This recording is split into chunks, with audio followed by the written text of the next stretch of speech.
Have you ever seen a family disintegrate? Not in some violent explosion, but bit by bit. Until one day you look around and the ground is gone, and what's left can never be fixed. It's an odd, haunting thing to see. Some of us have experienced it ourselves. Some of us have witnessed it happen to someone we know. And now, through the public eye, we've watched it unfold on a stage much bigger, louder, and more unforgiving than any of us might imagine. This isn't just about a courtroom. It's not only about a man in a suit standing trial, or the clatter of reporters' cameras waiting for the gavel to strike. At its heart, this story is about something all of us can understand: trust and what happens when that trust is broken.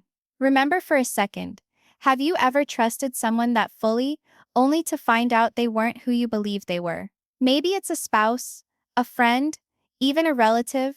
That gut blow moment when the veil is lifted and you're sitting there wondering, how did I not know this earlier? That is what provides a sort of undercurrent throughout this tale. At the center of it all stands the man, Cody Brown, who once presented himself as strong and in control. To the world, he was the patriarch, the leader of a sprawling, complex family. His was a word to be obeyed. His confidence was impenetrable. And yet, beneath that veneer of strength, cracks were emerging. Cracks that started out as whispers, then grew into fights, and finally broke wide open under the strain of reality. The wives who stood by his side once, Christine, Janelle, Mary, and Robin, became more than mere companions in his tale. They became witnesses. And then they became the voices that shifted the tide. Each one with her own story, her own heartache, her own strength. Now, I know a lot of you viewers know how complicated family can be, particularly when years, sometimes decades of history burden every choice. We all recall times when the things we did in our youth returned to redefine the present in ways we hadn't anticipated. In this family, those decisions ended up not only defining their lives, but destroying them in front of the entire public. The trial itself turned into a platform. The judge, the jury, the attorneys, they weren't merely determining guilt or innocence. They were, in a very real sense, holding up a mirror to the very concept of what this family had represented themselves to be. And when the mirror shattered, when the secret poured out into that courtroom, it brought everyone, wives, children, and even the audience watching at home, to question an ugly question: what was real and what was a skillfully built facade?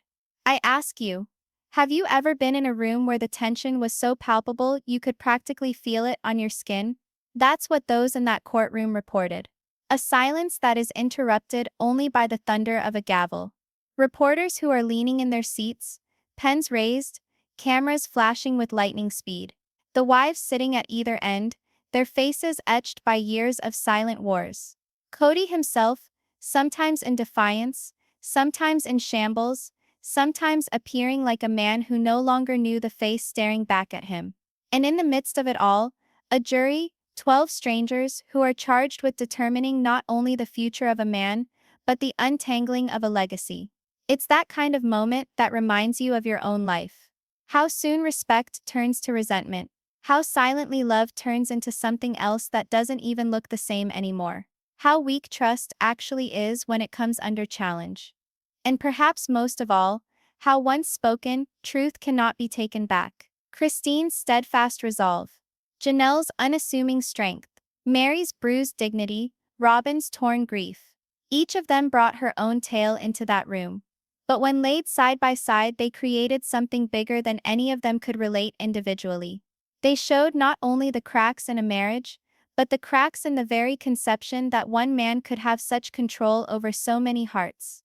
For all of us who've endured messy relationships, who've weathered betrayal, or who've struggled to rebuild ourselves after decades of compromise, there's something achingly familiar about this tale.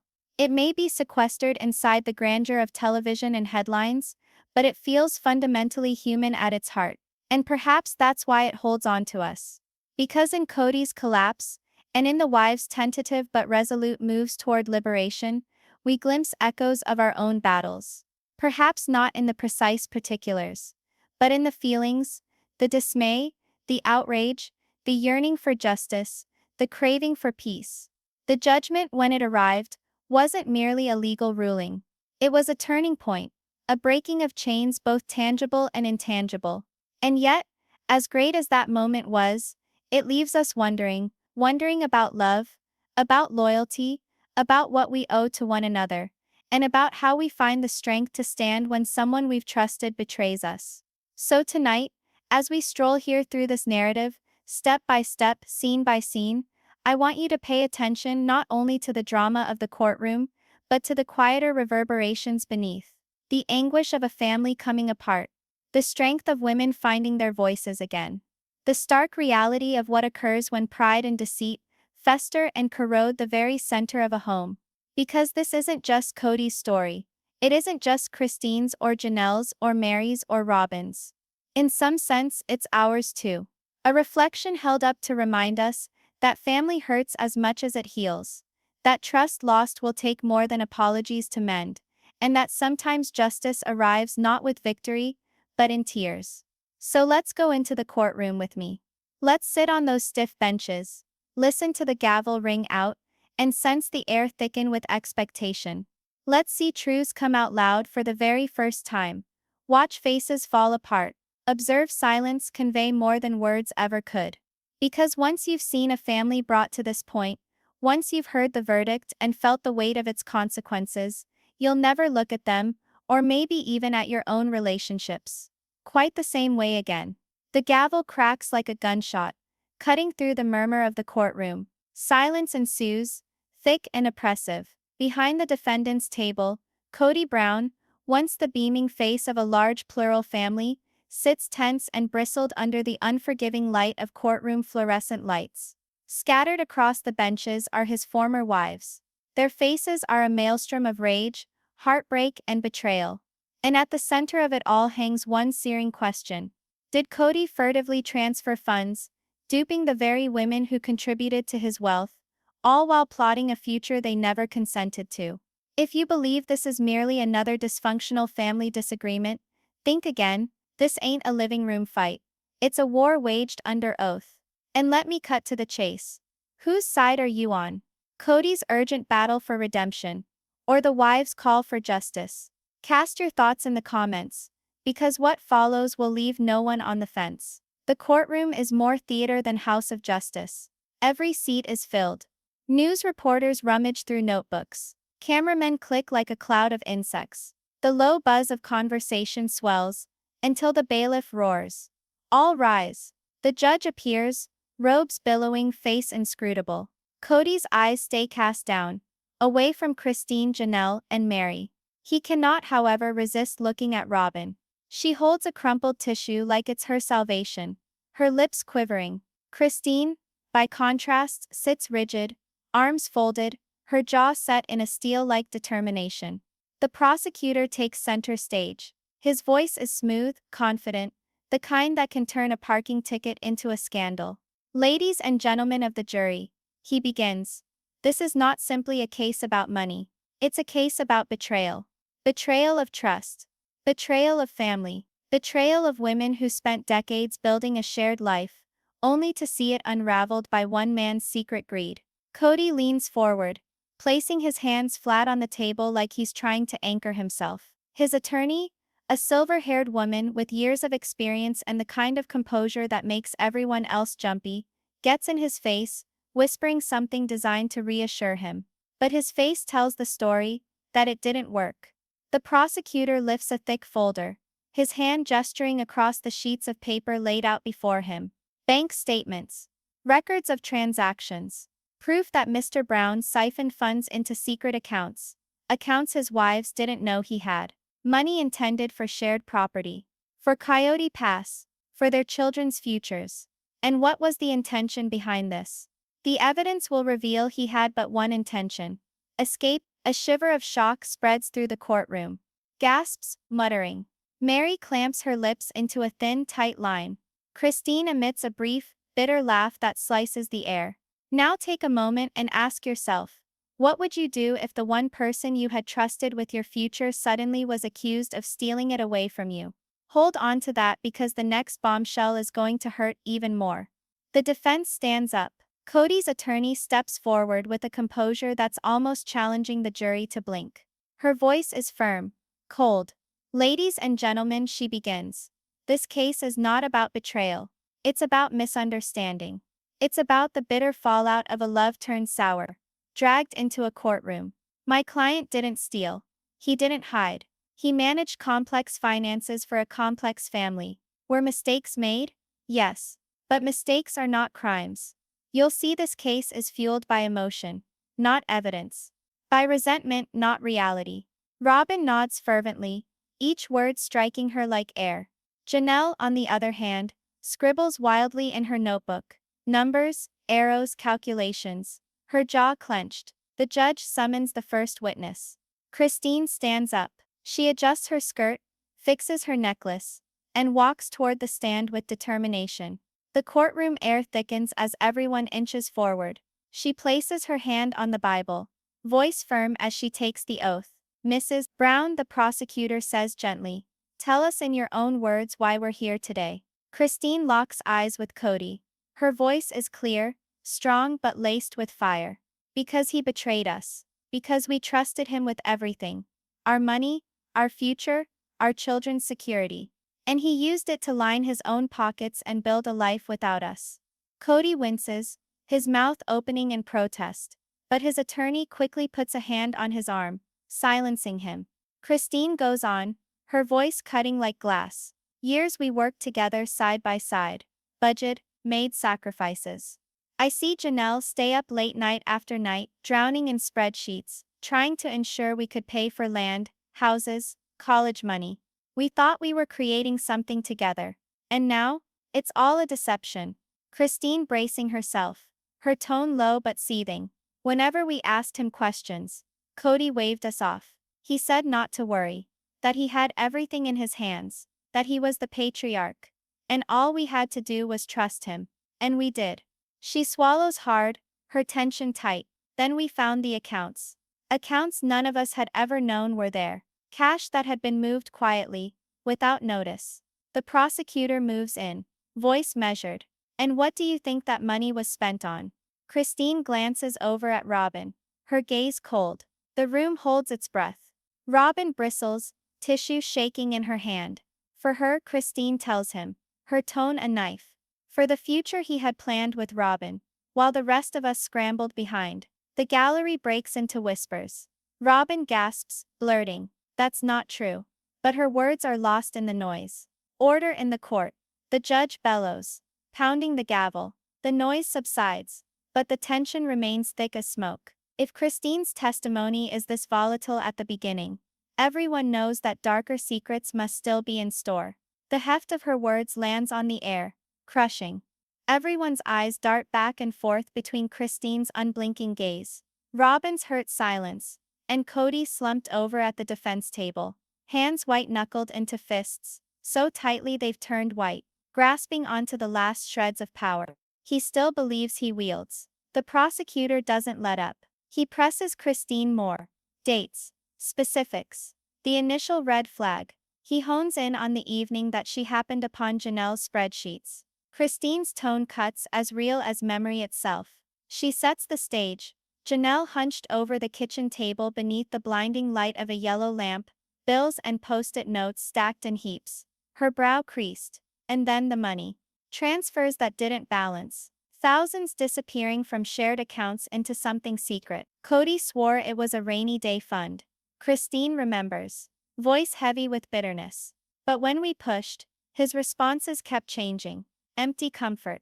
Hollow promises. He told us not to worry our pretty heads. The jury is transfixed. Christine's account isn't words, albeit graphic words. It's betrayal exposed, weighty enough to pull each juror further into her camp. Robin speaks barely above a whisper from the defense table, near pleading. He was guarding us. But she gets only as far as the first row. Christine doesn't move. She remembers the evening she had argued with Cody, his pacing back and forth across the living room, hands gesturing like an out-of-control conductor, hair falling in his face as he had lashed out at her that she was paranoid. As he had said, loyalty equaled trust without question, regardless. Her eyes flash as she moves in towards the microphone.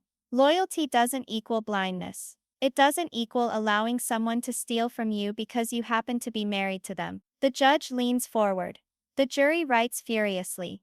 And Cody burrows deeper into himself, clearly shaken by the power of her words. And here's something to think about. When love is a test of loyalty, is it really devotion or control? Stay tuned, because the fissures in this family's narrative are about to crack wide apart. The defense stands for cross-examination. Cody's lawyer stalks like a predator, heels pounding the floor with economy. Her tone is serene, but tempered with steel, orbiting Christine with well-rehearsed questions. Did you log in yourself? Did you access these accounts personally? Or were you taking Janelle's word only for it? Christine pauses, not hesitation, but realization of the trap. The attorney pounces immediately. So under oath you can't swear you personally saw Cody Brown defraud, right? Christine stiffens, her response cutting like glass.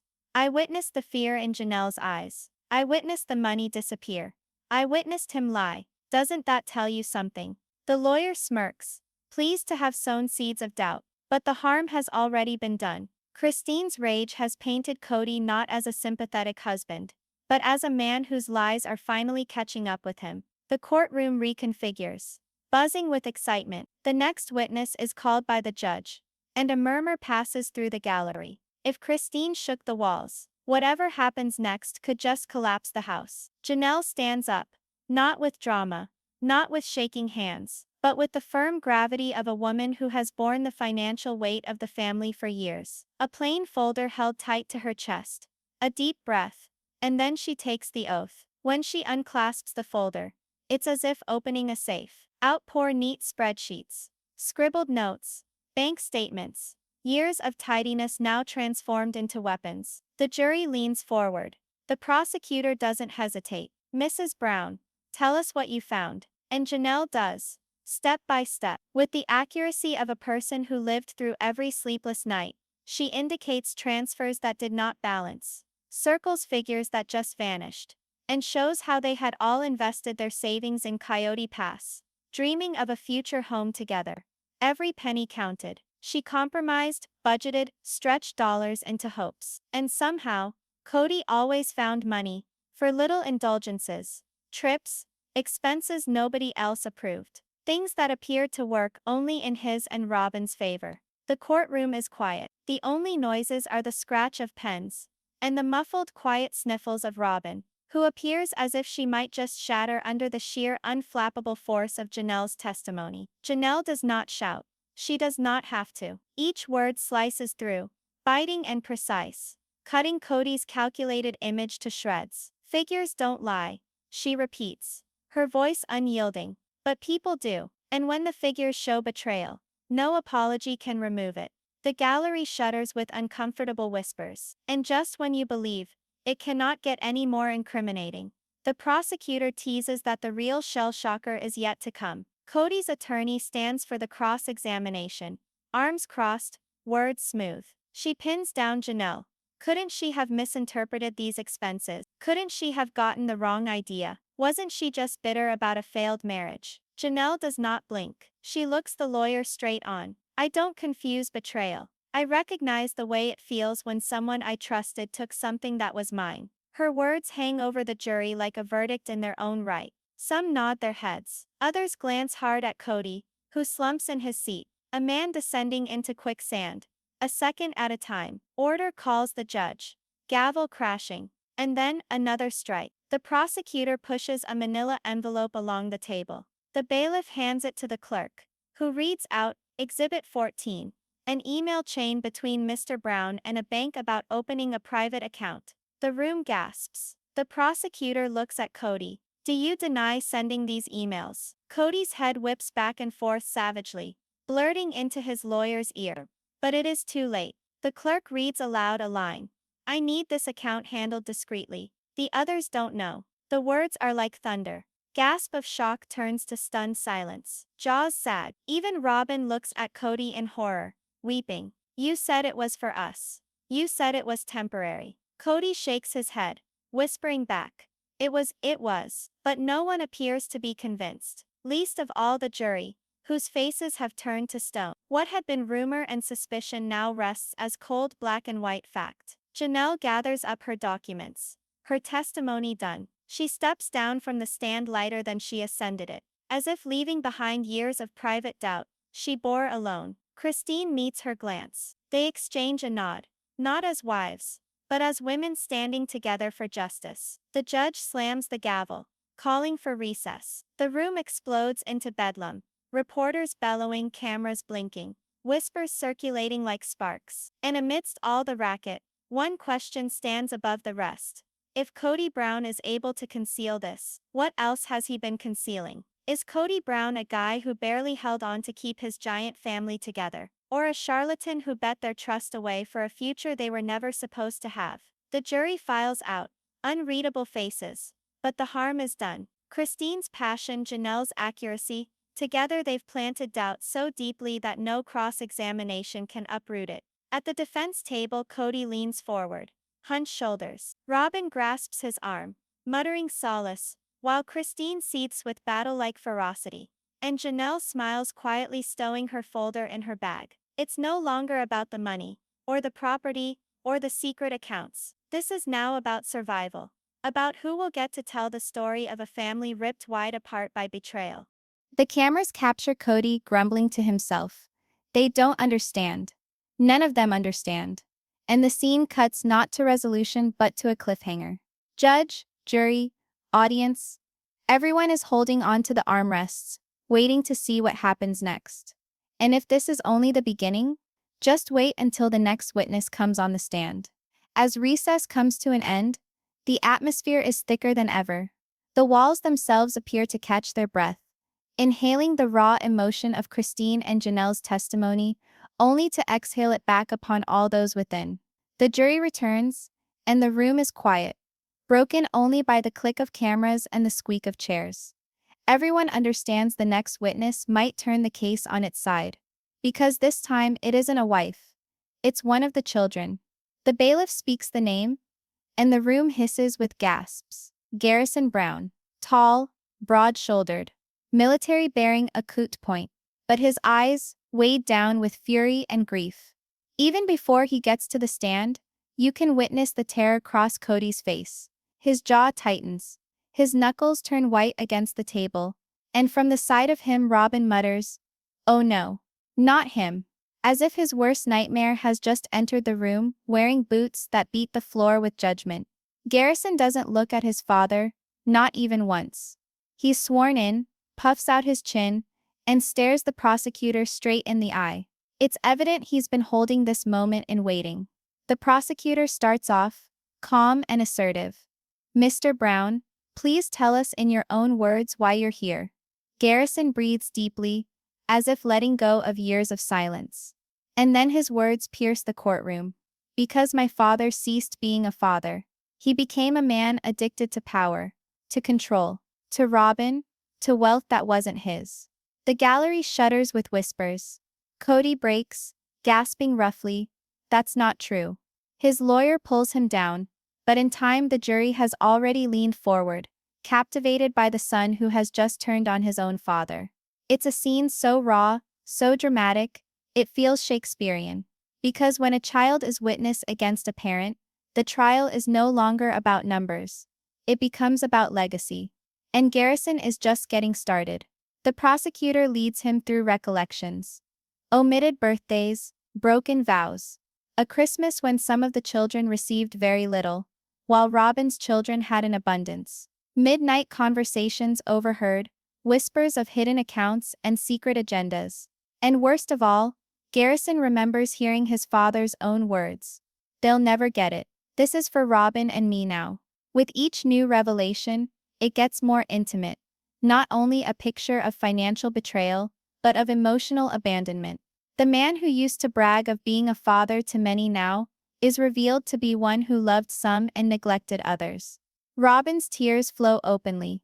Shoulders trembling, Christine blots her cheek, but keeps calm, unshakable as a rock. Janelle sits stiffly, hands clasped, face impassive, but silence is eloquent. At last, the defense speaks. Cody's attorney stalks Garrison like a shark, with the scent of blood in its nostrils. Her voice is slicing, deliberate. Isn't it true that bitterness distorts your memory? That your pain as a son twists things into something worse than they ever really were? The question lingers. The room holds its breath. But Garrison doesn't hesitate. He leans forward, speaking softly, calmly, with a hard bite of anguish. Do you think I want to be here? Do you think I want to say this about my own father? I wish I didn't have to, but I lived it. I saw it. I heard it. And I won't ever forget it. The jury tips in, because pain such as that, you can't fabricate it. Each word is a testament to experience. And that sort of truth doesn't fall apart under cross-examination. The defense attorney eventually retracts, recognizing that each question serves only to firm up Garrison's credibility. There is one thing no attorney can unravel: the naked pain of a child betrayed. The prosecutor is content and addresses his last question. What do you want this jury to know about your father? Garrison looks at Cody for the first. His voice shakes, but his words are lightning rods. That he's not the man he thinks he is. That he lied to all of us.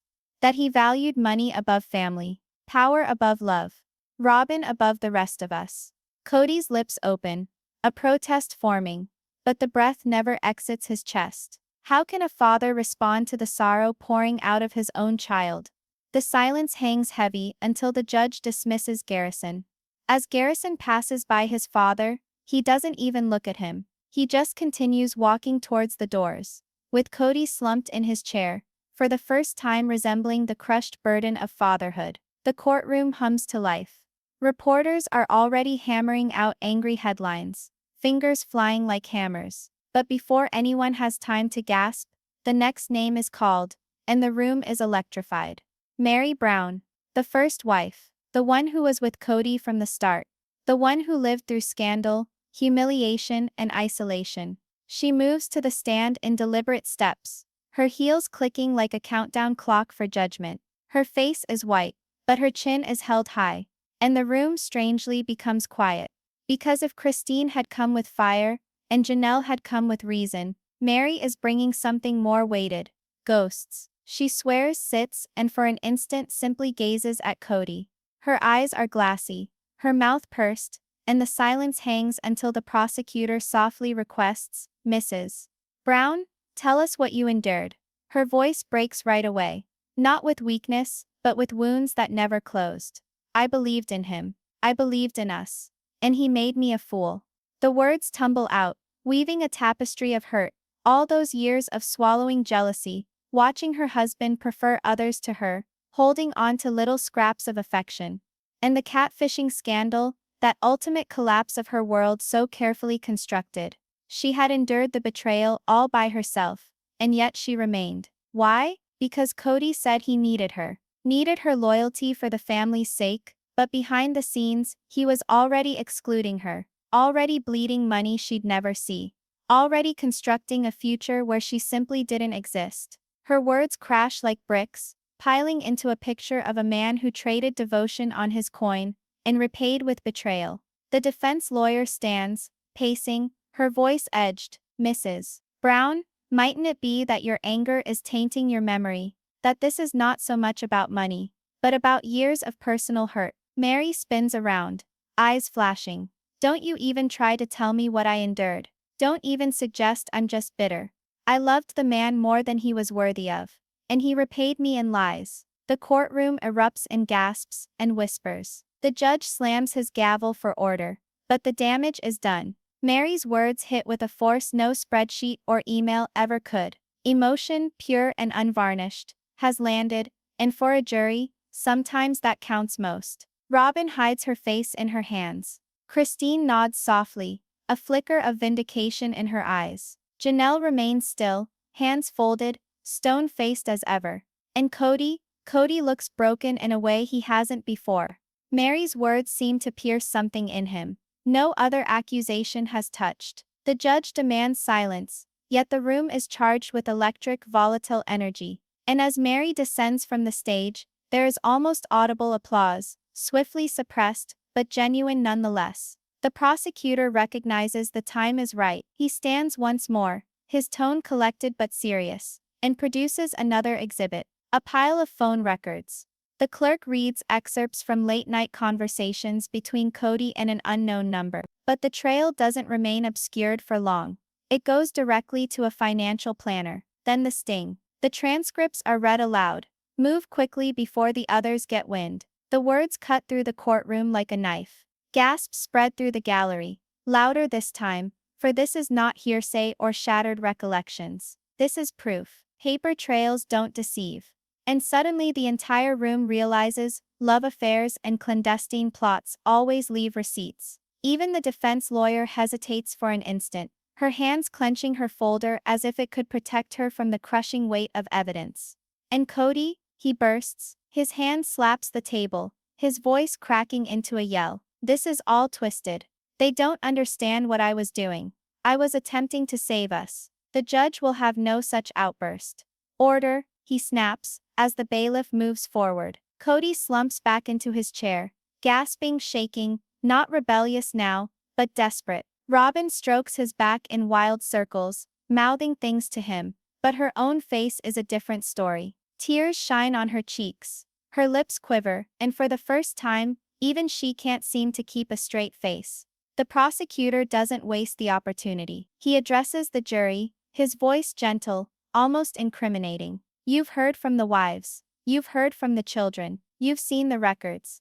And we're only just getting started. The question you have to ask yourselves is simple. How many lies do you need to hear before the truth becomes impossible to deny? The jurors sit still, their faces impassive, but you feel the change, sympathy ebbing, suspicion taking hold. The judge bangs down his gavel, announcing the close of court for the day. The courtroom dissolves into a maelstrom of whispers, camera lights, and scribbled notes, but all eyes remain fixed on Cody, slumped, battered-looking, muttering to himself. They'll regret this. They'll regret dismantling me. Was it a threat?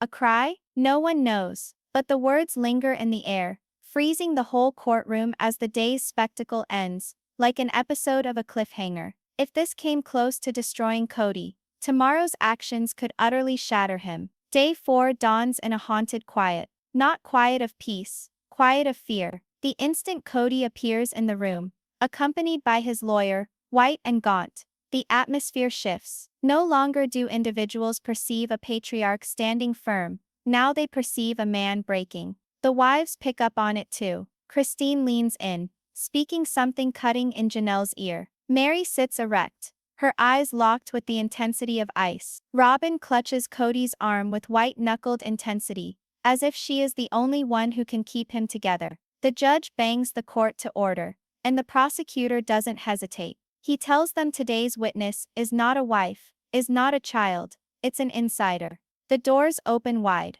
and Daniel walks in, the son Cody never thought he would see, the one he assumed would remain faithful. Daniel walks with quiet determination, his fingers trailing over the benches as he goes by, his countenance stern but determined. Cody pales, his jaw falls open. No, not him, he whispers. But yes, him. Daniel is sworn in. The cameras flash and click, recording the moment Cody sees. This is the betrayal he never saw coming. And Daniel is more than just another family member. He had inside information. He knew the accounts, the real estate transactions, the whispered arguments behind the door. He possesses the kind of information that can drown an empire.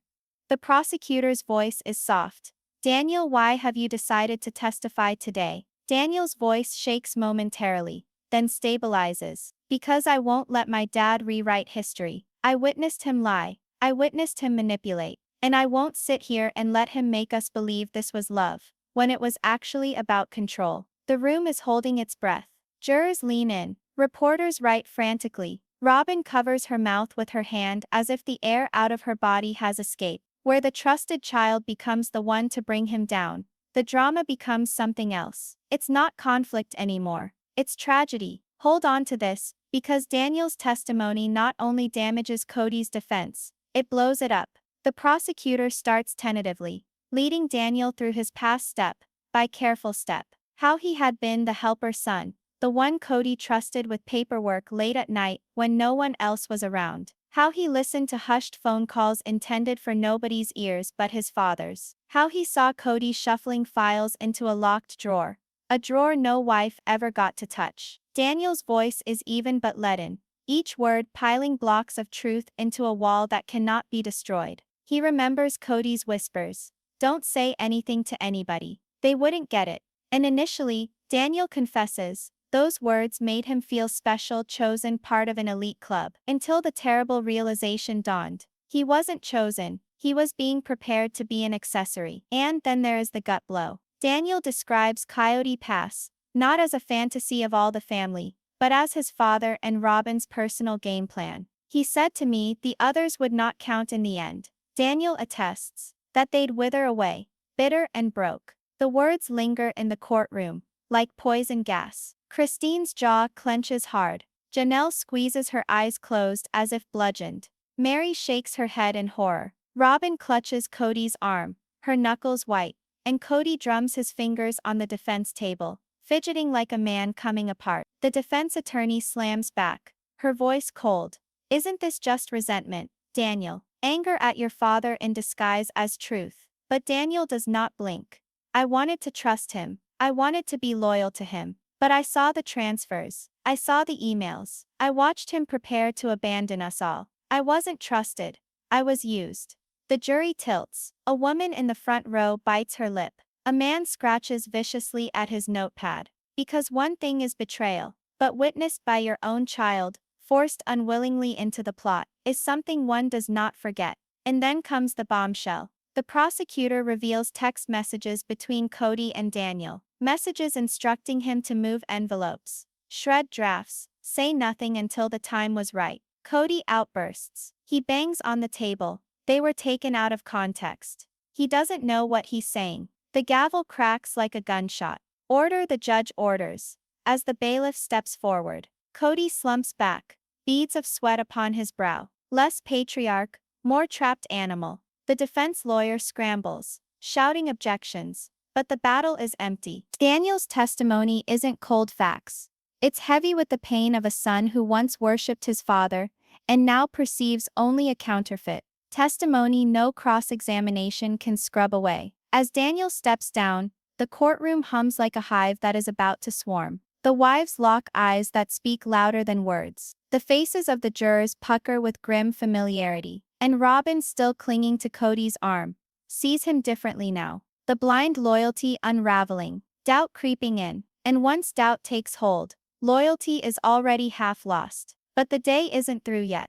The prosecution brings in one final witness. Not a child, not a wife. A man wearing a gray suit, glasses resting on the end of his nose. The financial planner who worked with the very accounts now in question. He talks not in drama, but in killer accuracy. Charts, signatures, transfers, all leading back to Cody Brown. Each line of evidence nails the coffin shut over his credibility. And the jury nods along, taking notes, their faces grim. Cody rolls forward, furious, whispering to his attorney, who writes back as frantically. But she goes whiter by the minute. She recognizes what all the others see. And then the prosecutor closes the day with fire. He strides before the jury, his voice rising, booming with righteous force. You've heard from the wives. You've heard from the children. You've seen the records. You've read his own words in emails and calls. This isn't coincidence. This isn't misunderstanding. This is betrayal. And betrayal cannot hide behind love.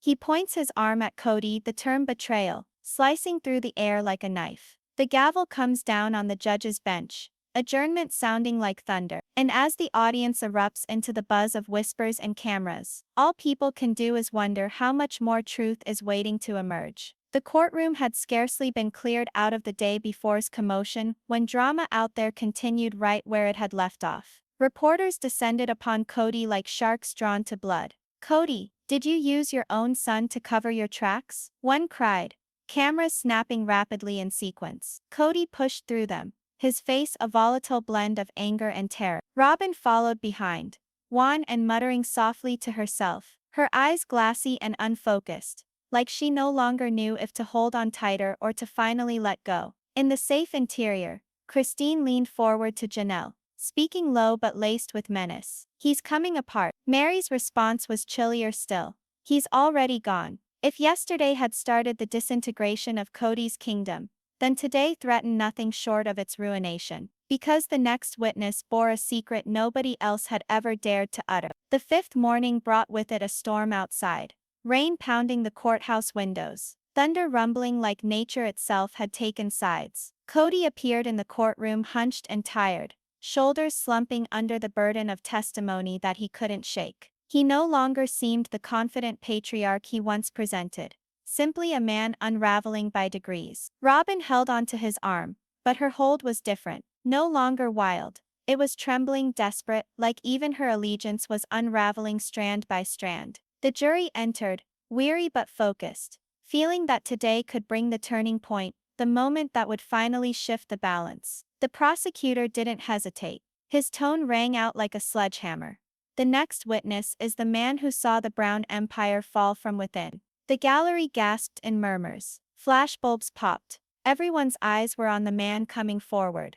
The Browns' former accountant. Behind the scenes for years, this quiet man had kept the Browns' finances in order. Chaos contained in the shadows. Now he was moving into the light to reveal it all. His suit was wet from the rain. His spectacles misted, but his bearing was calm. He gave the oath and addressed the court with steady professionalism that caused his words to hurt even more. "I handled the Brown family accounts for roughly 8 years, and I can assure Mr. Brown maintained private accounts in his sole name, taking funds away from joint property arrangements."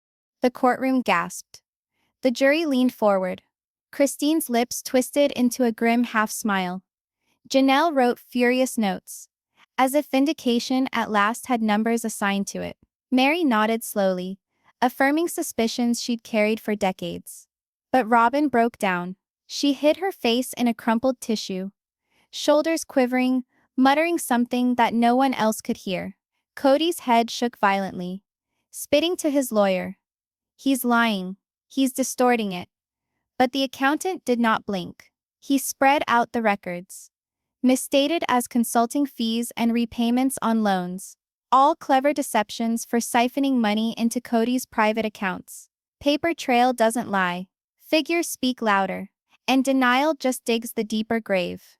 The defense floundered, attempting to characterize the accountant as bitter or biased. But the man remained firm. He offered a calm explanation that he'd left because he'd been instructed to draw up false statements. "I refused," he said, matter-of-factly, "because I wouldn't be involved in keeping money from women who were entitled to know the truth." The prosecutor leaned in for the kill. "And who instructed you to do that?" The accountant's response snapped like lightning. "Cody Brown." The courtroom was in an uproar. Whispers ballooned to a shout until the judge brought it down with his gavel. But the damage had already been done. The jurors' faces grew hard. Betrayal was no longer theoretical. No longer hearsay from bruised wives or resentful children. Now it was verified by a professional who stood to lose nothing. Robin's lips had parted, as though she would leap to her husband's defense, but then clamped tightly shut once more, her eyes welling up with tears, her faith destroyed before them all. Cody hunched lower in his seat, speaking half under his breath. "I did what I had to. They'll never get it." But walls were crashing down around him, because no empire founded upon secrets can endure for more than a moment. And now his were crumbling before the world's very eyes. The prosecution wasn't over. Just when the defense believed they'd ridden out the storm, the prosecutor requested a piece of evidence that silenced the room instantly. Even the defense team stood stock still. A monitor was rolled into the courtroom, its screen coming to life. A grainy video started to play. Cody sitting in a closed-door meeting, none the wiser that he was being recorded. His unmistakable voice filled the chamber. "Once the land is transferred, I'll relocate the rest. Robin and I will secure the future. The others won't know until it's too late." The words hit like lead weights. Christine gasped. Mary covered her mouth in shock. Janelle wrote in the margins of her notebook, "Proof." Robin sat frozen at the screen, her tears blurring the man she believed she knew. For the first time she was seeing Cody not as her husband, but as a stranger. Cody sprang up, outraged. That was private, taken out of context. But the judge's voice thundered louder. "Sit down, Mr. Brown, or you'll be held in contempt." The image froze on Cody's face mid-sentence.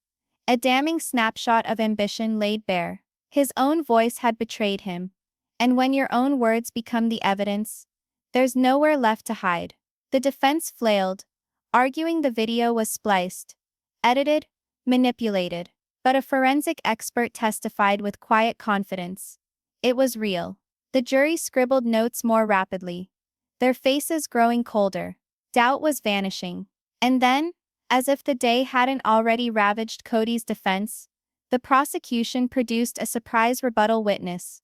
Someone from Robin's own family. Her cousin testified, saying that years before, Robin had told her about Cody's secret scheme, that after the dust settled, the two of them and their children would be all that remained, while everyone else was left behind.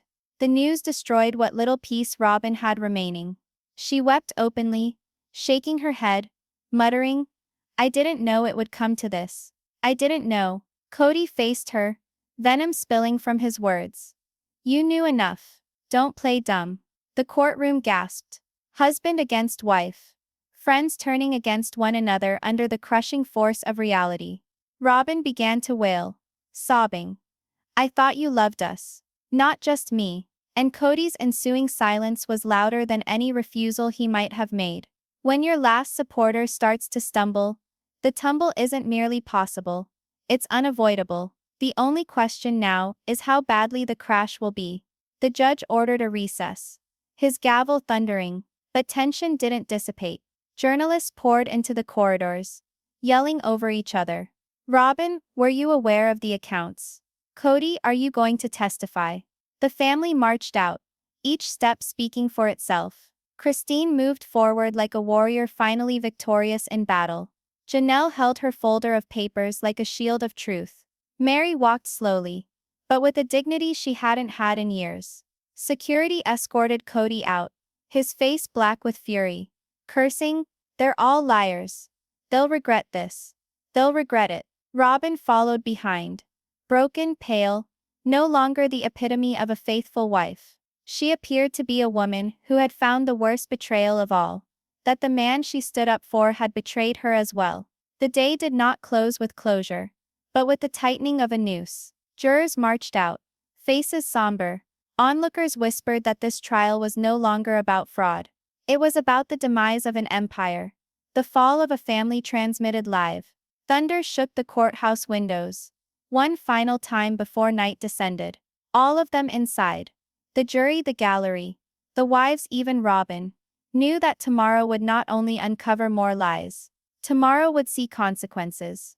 For if today validated that Cody's kingdom had imploded, then tomorrow would decide if it would remain hidden forever. The rain outside drummed continuously as day 6 commenced. Cody was brought back into the courtroom, his suit wrinkled, his eyes puffy. He resembled less a man on trial, and more a ghost of himself. His lawyer pressed a hand to his shoulder, whispering, "This is our moment, our chance to shift the jury's view, to remind them you're not a monster. You're a misunderstood man, the victim of bitter exes." So, when the judge called for order, and the jury settled into their seats, the defense rose with careful composure. Her voice was steady, deliberate. "The defense will now call its first witness." The defense makes their strongest play yet. Cody Brown himself, the lawyer declares. And the room explodes. Reporters rise to their feet. Cameras flash like lightning, and a low hum of murmur ripples through the audience. Everyone knows that is the risk. That is the moment that can rescue him, or doom him forever.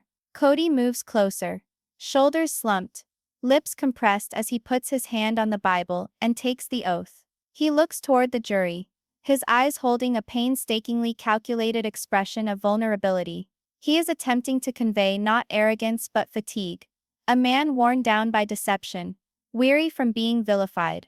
The wives sit with faces as cutting as knives. Robin looks down at shaking hands.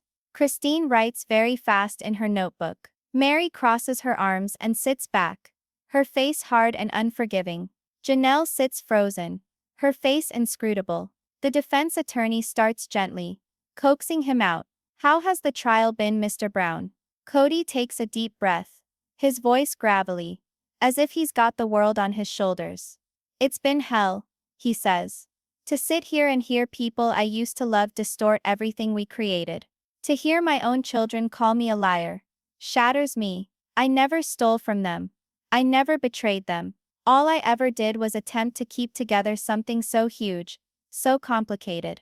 Did I make errors? Sure, but errors aren't crimes. I was just trying to keep us afloat. His words weigh heavy, dripping with self-pity. Some of the jurors lean forward, seemingly weighing him. Others sit motionless, impassive. The lawyer continues. Did you ever plan to hide money for selfish purposes? Cody negates indignation creeping into his tone. No, I moved money to keep us safe. To ensure we had something when the rest of our lives collapsed.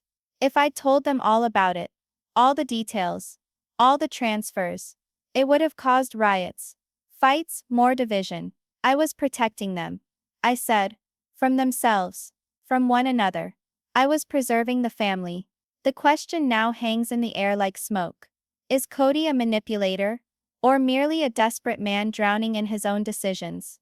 The defense plays on his emotion, inquiring about the difficulties of a large family, the financial pressures, the constant conflict. Cody portrays himself as the martyr, the one who shouldered all the weights by himself. His voice cracks when he says, I adored them. Even when they despised me. I adored my children. Even when they turned on me. This family was my world. And now they're bringing me down in the dirt.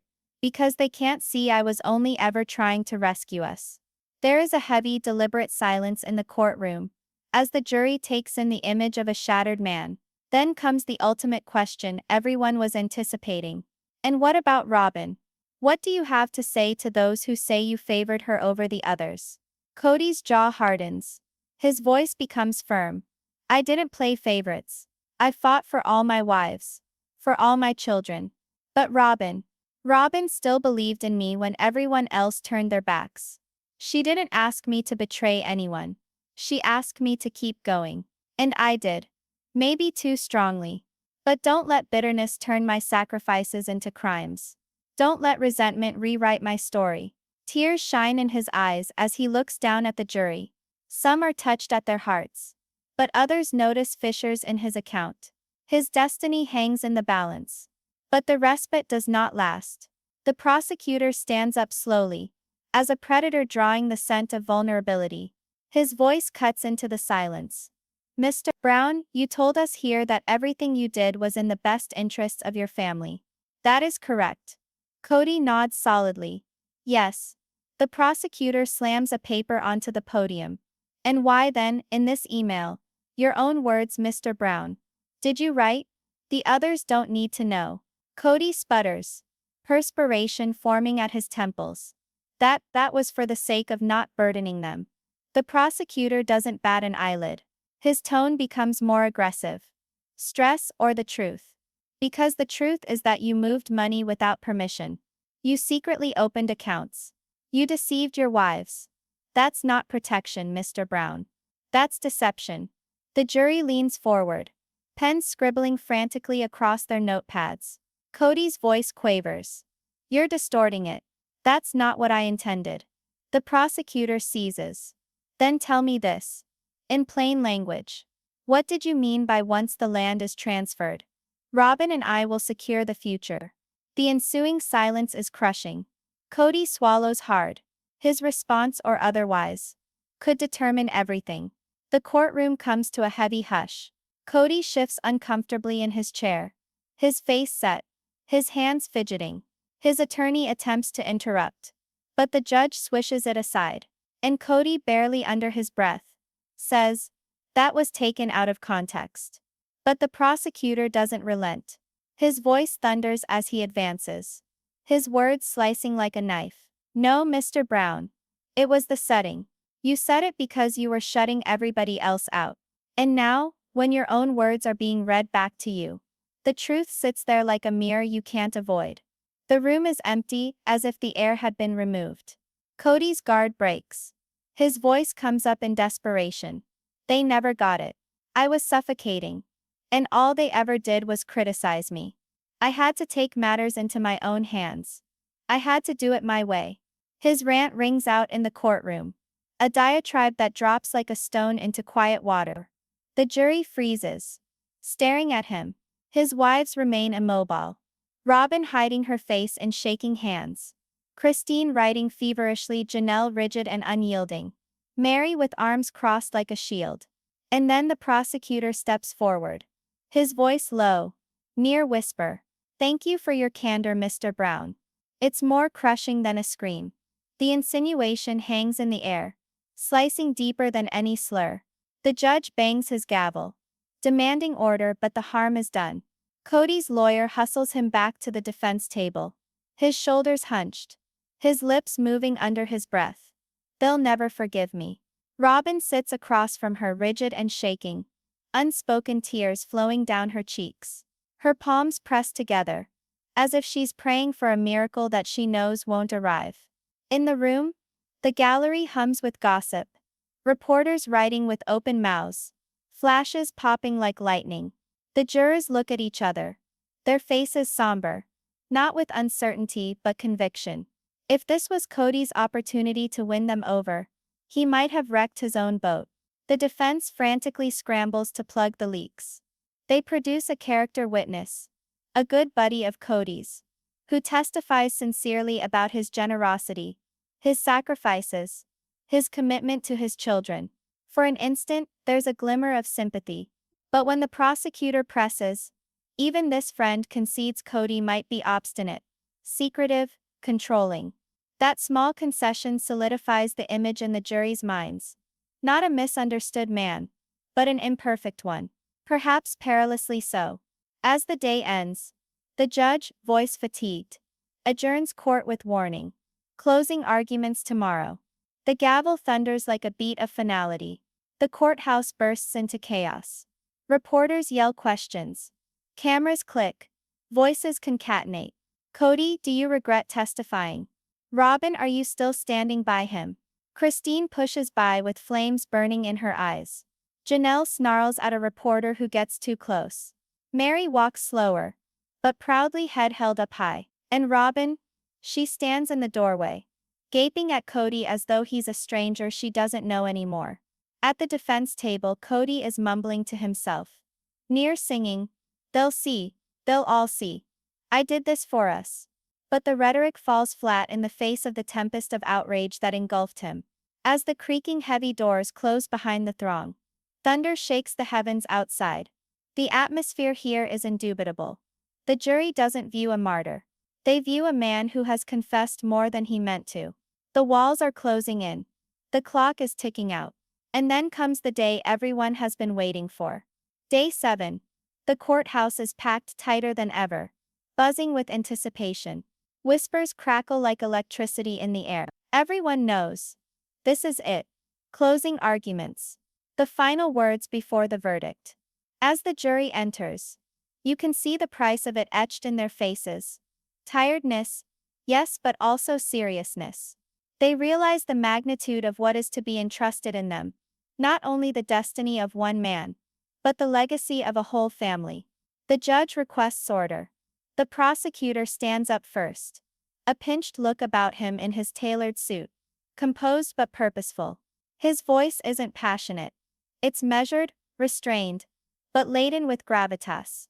He ties it all together that the jury has heard in the last week. Christine's passion, Janelle's logic, Garrison's disappointment, Mary's grief, Daniel's deceit, the accountant's technical testimony, and most incriminating of all, words from Cody himself, recorded on tape and through email. Bit by bit, the prosecutor weaves it into one fabric of deceit. His tone becomes more powerful, with every sentence, until he points directly at Cody.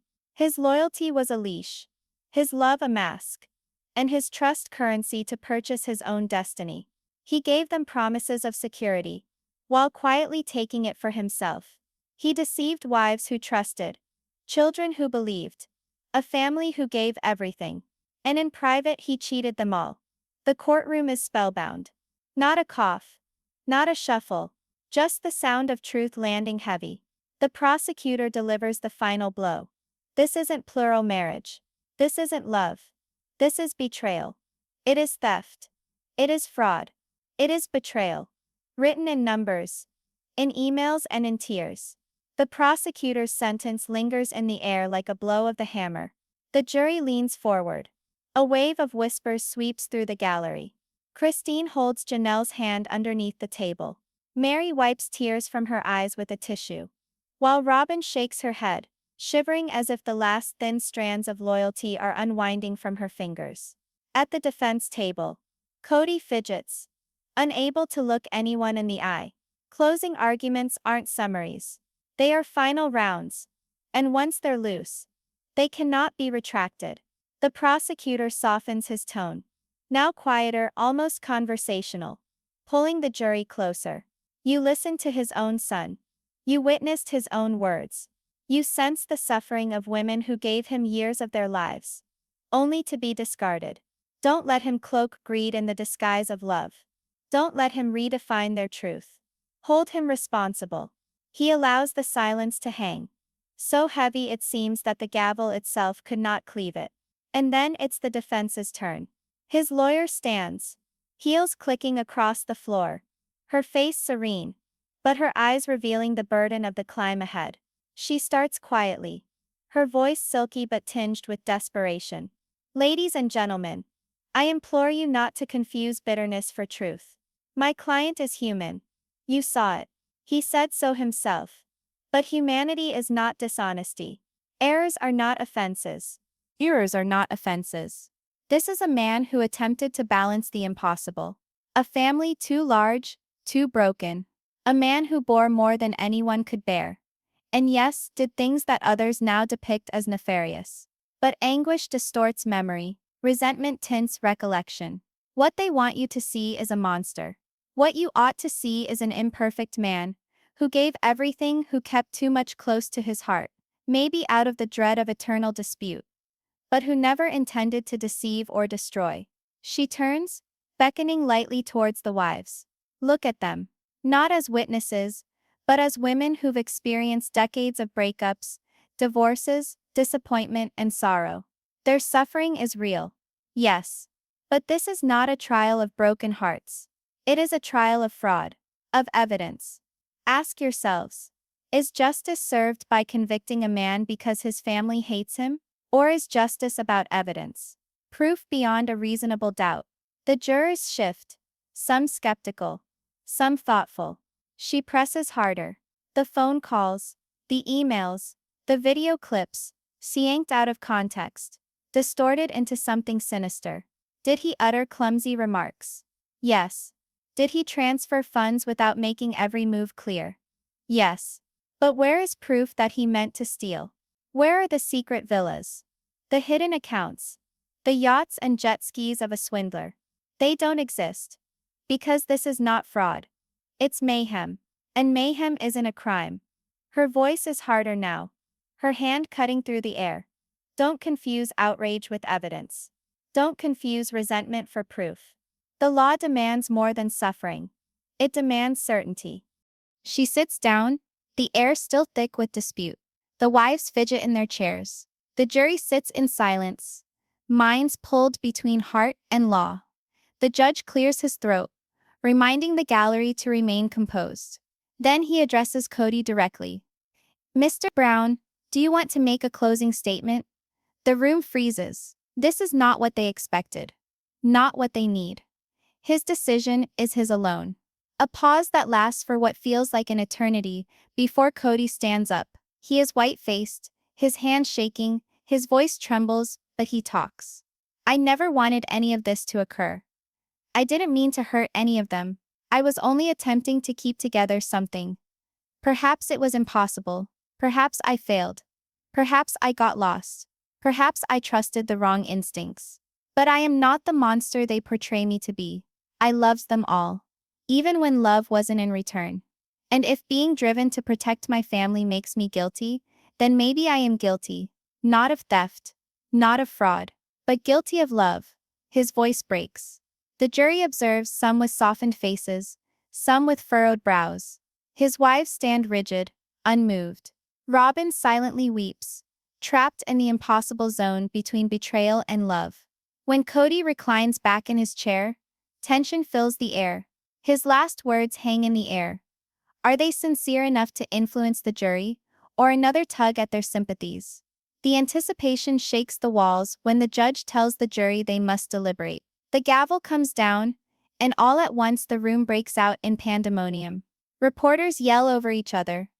Christine, what do you make of his declaration? Robin, are you staying by him? Cody, do you regret testifying? Flashes burst like fireworks.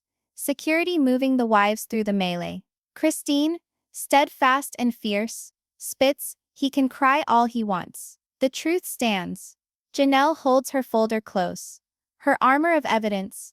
Mary's face is impassive, serene yet weighted with years of grief. And Robin, shaking, white, whispers, I don't even know what's true anymore. In the defense chair, Cody sits slumped low, his eyes fixed on the floor, muttering, they'll never get it. His attorney leans over, whispering wildly, attempting to ready him for the coming tempest. When the jury departs, the ponderous courtroom doors shut with a thudding sound, a coffin lid closing. The echo lingers, and although the room clears out, everyone realizes this is not the conclusion.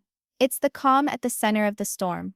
The verdict lingers like a knife poised above every head. By the 8th morning, the courthouse is jammed. Every seat taken, cameras cocked like vultures ready to strike. This is what everyone has been waiting for. All rise, the bailiff yells. The jury enters, dozen faces, chiseled onto visages of impartiality. Cody gazes up with sunken eyes, his suit disheveled, his hair disarrayed. Next to him, Robin stands ashen, shredding a tissue into shreds. On the other side of the aisle, Christine sits stiff, arms crossed like armor. Janelle riffles through her notes for the last time, lips clamped tight. Mary reclines, jaw clenched, silence a shout louder than words. The judge's voice is somber. Has the jury reached a verdict? The foreman rises, a slip of paper poised like a blade about to fall. The whole room is motionless. Not even the reporters dare take a breath. We have, the words cut through the air. The paper is opened, the foreman's eyes sweep, then come to rest. And with a guillotine swoop, the words resound. On the charge of financial fraud, we find the defendant, Cody Brown, guilty. The gasp is tidal, rushing over the room. Christine holds Janelle's hand so hard their knuckles whiten. Mary leans her head down, a tear slipping loose on her cheek. Robin falls onto Cody's arm, sobbing, no, no they can't. Cody struggles, shaking his head, his face twisted in anger. This is wrong. It's all lies. Pandemonium erupts. Reporters yell out questions. Camera flashes like lightning, and the gavel thumps frantically to regain order. But the verdict has already changed the atmosphere. Guilty. And then the coup de grace. The prosecutor, as serene as ice, stands to request sentencing. His words create a canvas of years of deception, of trust turned into treachery. He calls for a punishment that will resound in this courtroom and beyond. A warning that family cannot stand in the way of fraud. The defense begs mercy, depicting Cody as a shattered man who collapsed under unbearable weight. But the judge's face is unyielding. His voice is colder. Mr. Brown, you betrayed trust. You manipulated the people nearest to you. You did not do this for love, but for selfishness in the guise of duty. This court sentences you to 8 years. The room bursts into flame. Gasps of shock. Sobs. Reporters push forward, shouting questions. Cody slams his fist on the table, yelling above the din. You can't do this. I built this family. I gave them everything. But his protests are lost as bailiffs grab his arms. He struggles, eyes wild, screaming Robin, Christine, Janelle, Mary, don't let them do this. None of them stir. None of them speak. The wives sit quiet, watching the man who once dominated their lives, now sit as a prisoner in shackles. The gavel comes down, adjourned. Robin falls into sobs, repeating under her breath, I didn't know. I didn't know. Her tissue drops to the ground. Christine relaxes back, a faintest grim smile on her face. Janelle lets out a sharp breath, as if a lifetime's burden has just been removed. Mary blinks away, tears and whispers. It's over, as Cody is pulled by, his voice shudders into a snarl. This isn't over. You'll regret this. All of you, but the words ring hollow. The desperate noise of a man stripped of power. Cameras capture every frame, every glare, every tear, the images already racing toward headlines that will scream of betrayal, collapse, and the fall of a patriarch undone by his own hand. Outside, the tempest that howled for days has passed. A strip of sun breaks through the clouds, shining with near cruelty. The wives step out, one after the other. Christine's head is held high. Janelle carries her papers like trophies. Mary ambles slowly but firmly, and at the rear, Robin tucks along. Shattered, behind, the cameras click wildly, catching every sob, every look, every shake. Journalists yell at each other, questions piercing the din. Christine, do you finally feel justice? Janelle, what is going to happen with the property? Mary, will you ever forgive him? Robin, did you know all along? But their voices are lost in the din of the crowd. What started as a family's personal tragedy has evolved into a public spectacle, a headline for the Globe to consume. The trial is finished, but its waves will ripple far beyond these courthouse halls. Below in the holding cell, Cody sits in handcuffs, his head bowed in his hands. He speaks disparagingly. They'll distort this. They'll paint me as a monster. But even in so saying, the truth eats away at him. The monster is not the product of the media. It's already out, carved into sworn affidavit, recorded on tape, and spoken by the women themselves who once married him. When the guards lead him away, his footsteps resound like the last ringing of a bell, the clang of a crumbling empire.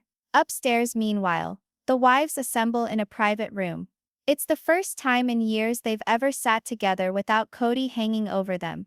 The hush is thick, but for once it's not toxic. Christine breaks it with a steady sigh. It's over, we can finally move on. Janelle nods, we can finally breathe. Mary speaks softly, her voice broken but determined. We can finally be free. Robin is still shaking, sobs on her face. But I don't know who I am without him, she whimpers. Christine fixes her with a look, her voice both gentle and adamant. Then you'll learn, just like the rest of us had to. The cameras flub this moment, but audiences don't. They sense it, the turning, the opening of a new page. These women are no longer in the shadow of one man. They are stepping into their own names, their own futures. Ends are never tidy. They break, they bruise, but they lead to new beginnings. From the wreckage of Cody's broken kingdom, his wives must choose who they will be. And as the credits of this saga roll through the minds of viewers, some images are branded on the memory. Cody in handcuffs, being taken away. The wives strolling out into the light with heads held high than before. A courtroom abuzz with repercussions. A jury whose faces will not be forgotten. And the public left to grapple with the questions this trial raised. Was Cody a master manipulator, or simply a man brought low by his own ego? Was Robin an active participant, or another victim who never got the whole picture?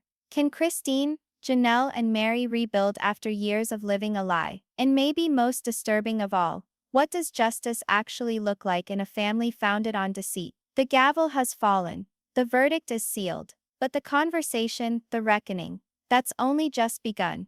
Have you ever wondered how it feels when the ground beneath a family gives way? Not in a flash, but incrementally year by year, until one day the little fissures that had existed all along at last tore raggedly apart. That's the kind of destruction we are about to enter into. And it is not just any family. This family lived with the public eye upon them, shrouded in smiles, vows, and the fiction of togetherness, until it too fell apart. Now, I want you to envision it. A courtroom full wall to wall, reporters leaning forward, scratching with their pens, cameras snapping like summer lightning, strangers holding their breath, waiting for the gavel to fall. And in the middle of it all sits a man who was once above reproach. A man who proclaimed himself a leader, a protector, a patriarch. But today, he is simply another defendant, his fate in the hands of 12 strangers. That is Cody Brown. For years he was the front man for a sprawling family, managing not one relationship but 4. He constructed his life on control, charisma, and the notion that he could manage it all. But at some point along the way, what appeared to be strength started to appear like secrecy. What appeared to be leadership started to feel like manipulation. and what had felt like devotion grew moldy in the darkness of betrayal. If you've lived long enough, and most of us have, you understand this truth. Family can be both our greatest solace and our most profound heartbreak. Trust can take 40 years to develop, and seconds to forfeit. Perhaps you've experienced it yourself. The instant that you realize someone you trusted wasn't who he or she seemed to be. Perhaps it was a friend, a lover, even a child. That bite, that pain that persists, lies at the very center of this tale. Seated mere feet away from Cody, his wives bear that pain. Christine, who struggled for years to make her voice heard. Janelle, solid, pragmatic, always seeking justice. Mary, hurt but respectable, her silence louder than any tirade. And Robin, split in two, between loyalty and the bitter taste of reality. Each of them bears her own baggage, her own pain, but individually their voices become a chorus too loud to ignore. Now, I don't have to remind you. Time has a habit of altering memories. Resentment can distort them. Sorrow can add depth to them. That's what the defense will claim. Naturally, they'll claim these women are motivated by resentment. But when you see their faces, when you hear the words get stuck in their throats, you know this is greater than anger. This is survival. And so the courtroom is a theater. The lawyers jaw, the jurors observe, and every eye within that chamber is fixed on one thing. Is this the ruin of a criminal, or merely a family too shattered to endure its own burden? It's not a simple question to answer, because underneath the figures, the allegations, the legalese, is something much more relatable. Sour love, broken promises, a lifetime of devotion now wasted, and for anyone who's ever held disappointment in their own household, the reverberations of this case are a little too personal. Consider it. How many times have we seen a family broken not by some colossal betrayal, but by dozens of tiny decisions, each eroding trust until nothing's left? Perhaps that's why this tale has attracted so many. Because it doesn't seem like removed melodrama. It seems familiar, excruciatingly familiar. And yet, there's something else here as well. Something quieter, yet no less potent. It's the vision of women who've been broken by the fire, slowly starting to rebuild themselves. You can see it in Christine's unflinching stare, in Janelle's weary yet set smile, even in Mary's subdued tears. They're no longer defined by the man who once kept them together, or kept them pinned down. For the first time in years, they are beginning to define themselves. But nothing in this courtroom is ever easy, even as the wives gain strength. Robin shakes. Her tears blur lines of loyalty and betrayal, love and regret. And Cody himself is sometimes enraged, sometimes beseeching, sometimes shattered. Reminds us of a thing most of us already know. People are complex, never entirely good, never entirely evil. But sometimes when pride and secrecy accumulate enough, even an unassuming man can become monstrous. Its weight is crushing. Each sentence uttered sounds as if it might tip the balance. Each moment of silence between testaments draws out like an age. And listening to the jury, you can almost sense the world holding its breath to hear if this is the end of an empire built by a man, or only another page in a far greater tome. So here's where I ask you in. Sit with me on that wooden bench. Hear the quiet of the crowd as the gavel goes up. Observe the wives. Observe the tears. Listen to the soft strength in their voices. Catch a glimpse of Cody, slouching, fidgeting, wanting to be heard.